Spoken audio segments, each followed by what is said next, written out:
पुनः आश्रम वासियों के प्राण संकट में नहीं डाल सकती। मुझे अकेले ही जाना होगा।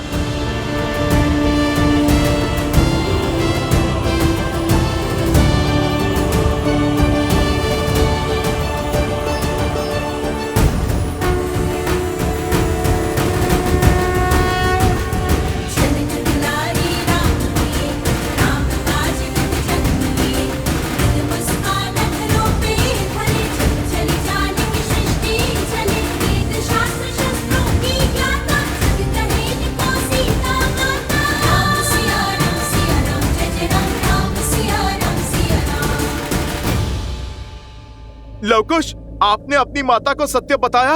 मुख से तो नहीं कहा, किंतु संकेत अवश्य दे दिया हनुमान जी।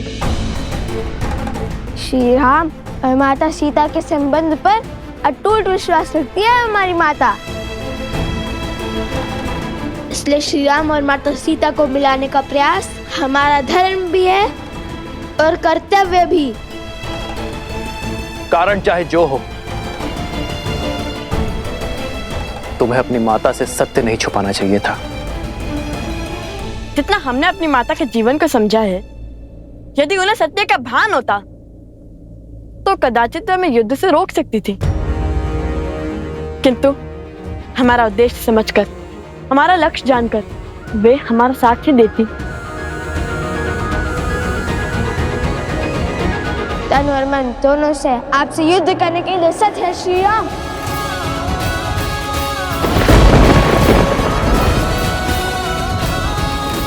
अश्व पकड़कर जो चुनौती ली है, उससे पीछे नहीं हटेंगे लवकुश।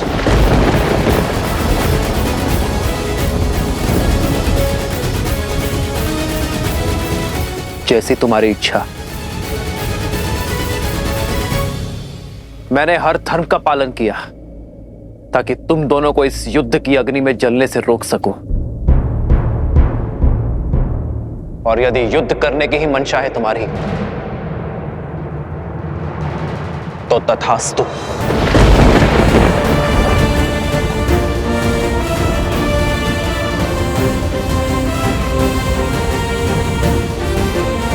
माता, कहाँ हैं आप? पुत्र और पिता दोनों एक दूसरे पर शस्त्र तानने को तत्पर हैं। आ जाइए माता और रोक लीजिए इस विनाश को।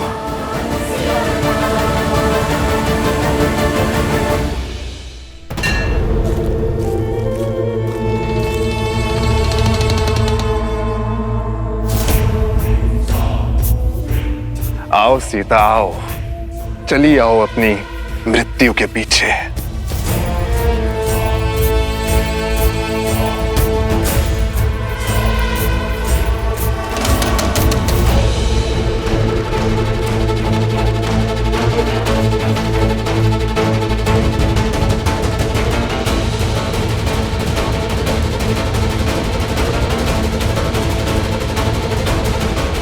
ये भक्षण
सीता से मेरी शत्रुता बहुत वर्षों पुरानी है। बहुत गहरे घाव दिए हैं उसने मुझे।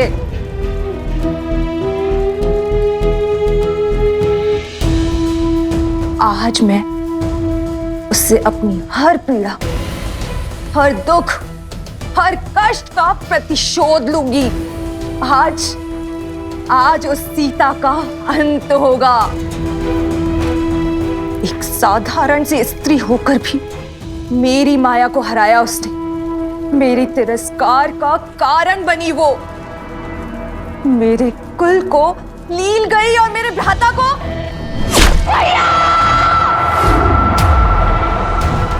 और मेरे भ्राता का काल बनी। किंतु आज मैं उन सब का प्रतिशोध लूंगी। आज उसकी मृत्यु के साथ हमारी इस शत्रुता के अध्याय का भी अंत होगा।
श्री राम।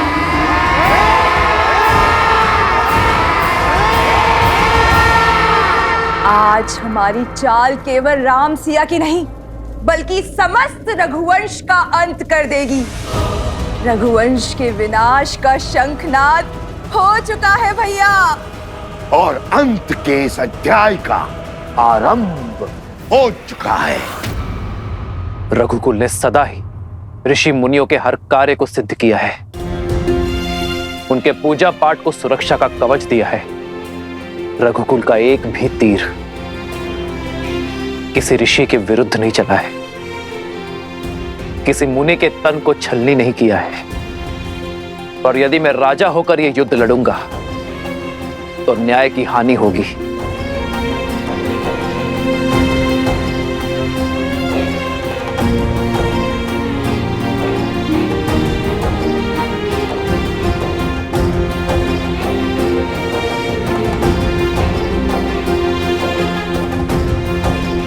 प्रभु, ये क्या कर रहे हैं आप?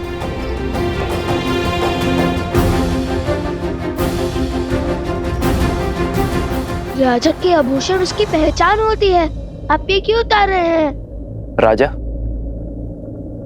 तुम्हारी दृष्टि में जो अपराधी है वो राजा राम नहीं, सीता का पति राम है। और एक पति का सीधा संबंध उसकी पत्नी के साथ होता है।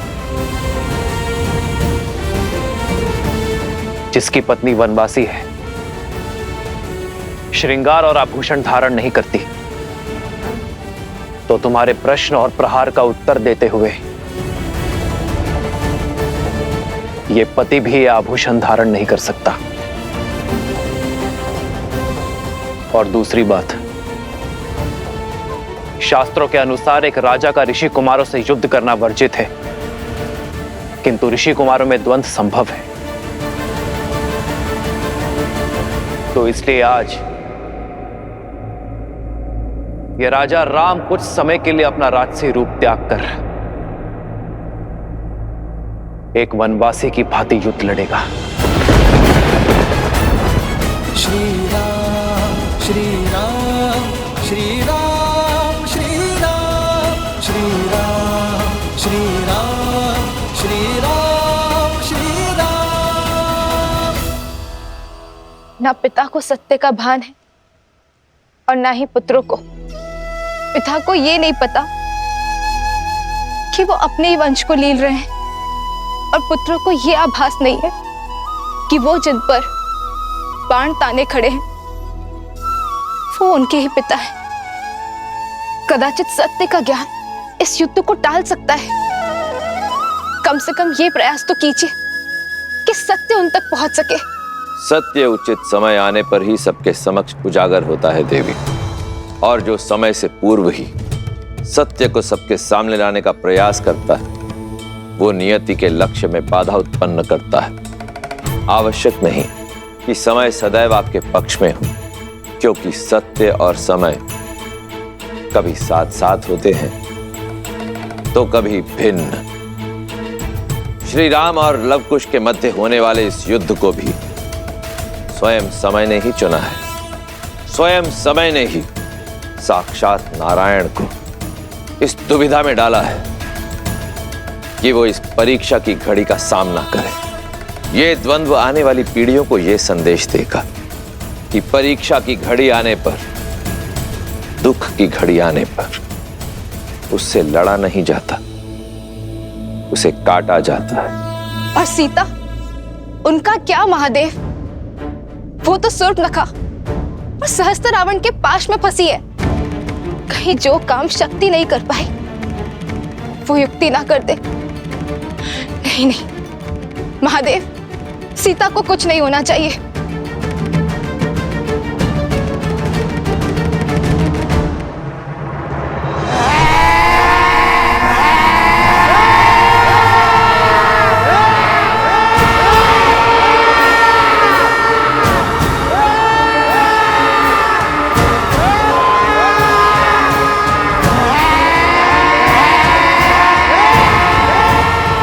अरे अभी से भयभीत हो गई तुम सीता। अभी तक तो तुमने विध्वंस का दंश झेला ही नहीं है।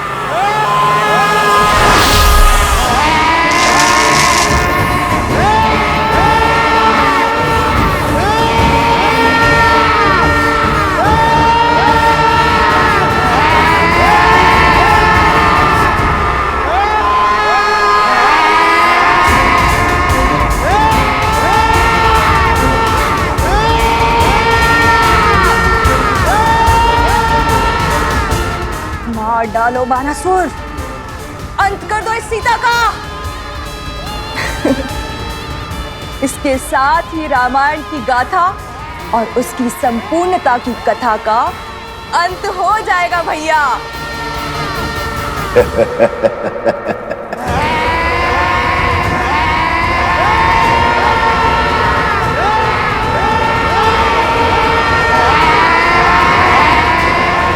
ये दीवारें तो मेरे समीप आ रही है। हे गौरी माँ, मुझे अपनी शरण दे, मेरी सहायता कीजिए गौरी माँ।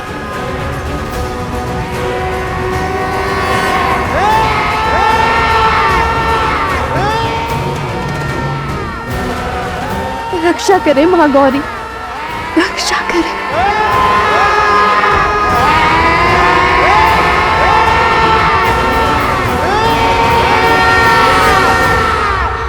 महादेव, महादेव, अब मेरी पुकार हो रही है।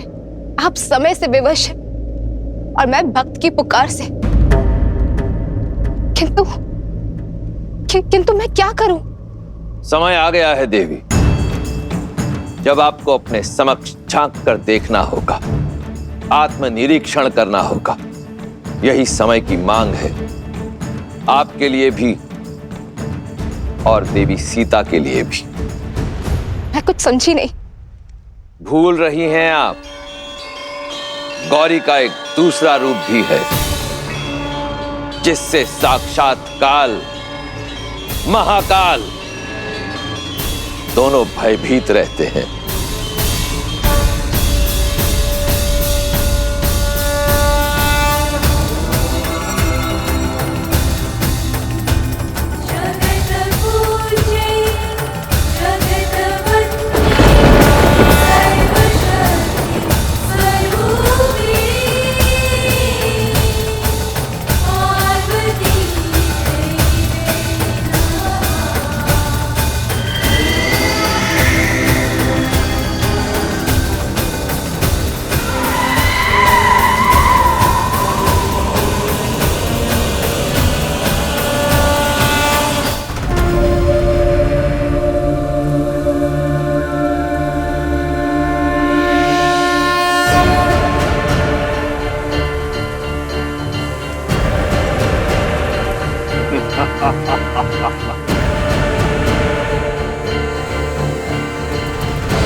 हाँ सम्मा, ये नहीं हो सकता,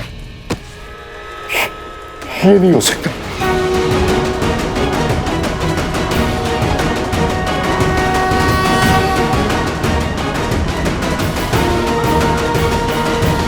किस चिंता में पड़ गए आप भैया? क्या हो गया आपको? सीता के पीछे देखो, कौन है वो? कहीं कोई नहीं है भैया।